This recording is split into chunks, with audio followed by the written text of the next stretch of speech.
Godrej company 190 লিটারের fridge. তো এটা কুলিং হচ্ছে না বলে কল করেছিল, হালকা হালকা কুলিং আছে।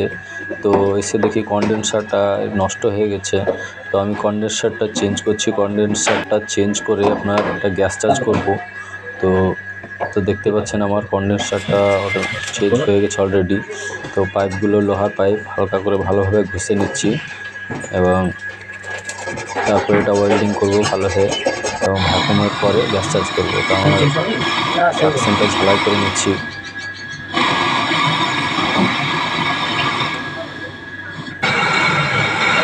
ডিস্টেন্সটা ঝালাই করে নেবো, তারপরে ফিল্টারটা লাগাবো লাস্টের দিকে।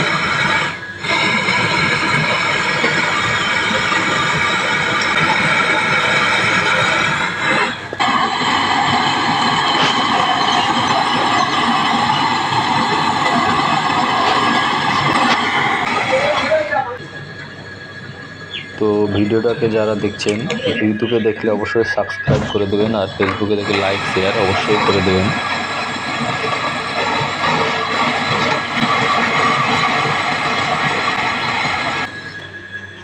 তো আমার ফিল্টার ঝালাই হয়ে গেছে, এবার এটাকে ভ্যাকুমে বসিয়ে দেবো।